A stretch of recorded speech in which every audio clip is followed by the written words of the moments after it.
હાલો મિત્રો, જય માતાજી. ચામુંડા માતાજીની પ્રેરણાદાયક વાર્તા ભાગ 2 માં તમારું સ્વાગત કરું છું.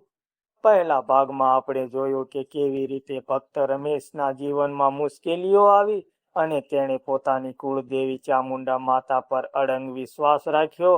હવે આગળ શું થયું તે આ બીજા ભાગમાં આપણે જાણીશું. ભક્તની પરીક્ષા ચાલુ રહી. રમેશ ગરીબ ખેડૂત હતો, પરંતુ તેના હૃદયમાં માતા ચામુંડા માટે અતૂટ ભક્તિ હતી. દર સવાર તે માતાના નાના મંદિરે જઈને દીવો પ્રગટાવતો અને પ્રાર્થના કરતો. એક દિવસ ગામમાં ભયાનક દુષ્કાળ પડ્યું. વરસાદ ન પડતા ખેતરો સુકાઈ ગયા, લોકોના ધંધા બંધ થઈ ગયા, રમેશનું પણ ખેતર બરબાદ થઈ ગયું. ગામના લોકો કહેવા લાગ્યા, રમેશ, તું દરરોજ માતાની પૂજા કરે છે, છતાં તારી હાલત કેમ ખરાબ થઈ રહી છે?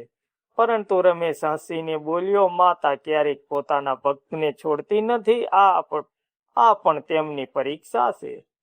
અમાસની ભયાનક રાત. એક અમાસની રાત્રે ગામમાં અજીબ વાતો થવા લાગી. લોકો કહેવા લાગ્યા કે જંગલમાંથી અજાણી અવાજો આવે છે. ઘણા લોકો ડરી ગયા. એ રાત્રે રમેશ માતાના મંદિરે ગયો.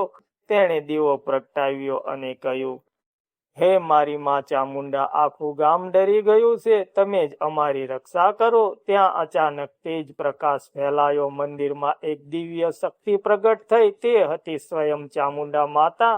માતા બોલ્યા, રમેશ, તારો વિશ્વાસ મને પ્રસન્ન કરી ગયો છે, પરંતુ ગામ પર એક દુષ્ટ શક્તિનો પ્રભાવ છે. તેને દૂર કરવા માટે તારે હિંમત બતાવવી પડશે. દુષ્ટ શક્તિ સામે સામનો. માતા ચામુંડાએ રમેશને આશીર્વાદ આપ્યો અને કહ્યું, આ જંગલમાં એક અહંકારી તાંત્રિક છે. તેની કાળી શક્તિથી ગામમાં દુર્ભાગ્ય ફેલાય છે.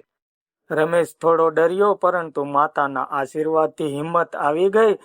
અગલી સવારે રમેશ જંગલ તરફ નીકળી પડ્યો. ત્યાં તેણે એક તાંત્રિકને યજ્ઞ કરતા જોયો. તાંત્રિક ગુસ્સાથી બોલ્યો, કોણ છે? મારી શક્તિ સામે ઊભો થયો છે? રમેશ શાંતિથી જવાબ આપ્યો, હું માતા ચામુંડાનો ભક્ત છું. તારી દુષ્ટ શક્તિ હવે નહીં ચાલે. તાંત્રિક હસ્યો. તેણે મંત્રો બોલવા શરૂ કર્યા. જંગલમાં ભયાનક પવન ફૂંકાવા લાગ્યો. પણ એ જ સમયે આકાશમાં વીજળી ચમકી અને માતા ચામુંડાની દિવ્ય શક્તિ પ્રગટ થઈ. માતાનો ચમત્કાર. દિવ્ય પ્રકાશ વચ્ચે ચામુંડા માતા પ્રગટ થઈ. તાંત્રિક ડરી ગયો. માતા બોલ્યા, દુષ્ટ શક્તિથી લોકો પર અત્યાચાર કરનારા, તારો અહંકાર હવે સમાપ્ત થશે.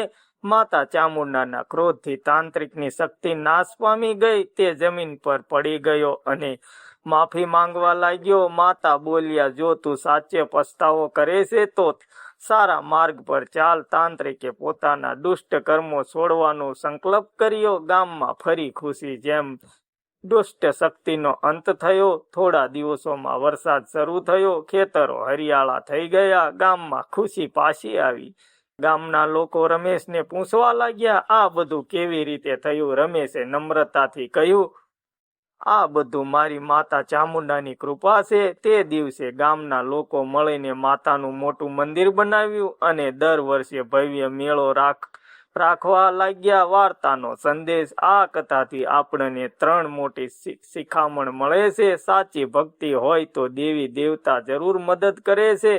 મુશ્કેલી આવે ત્યારે વિશ્વાસ ન છોડવો.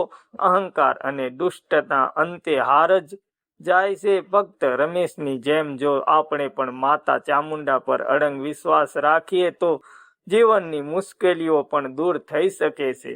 મિત્રો, સ્ટોરી સારી લાગી હોય તો લાઈક, કમેન્ટ, શેર કરવાનું ભૂલતા નહીં.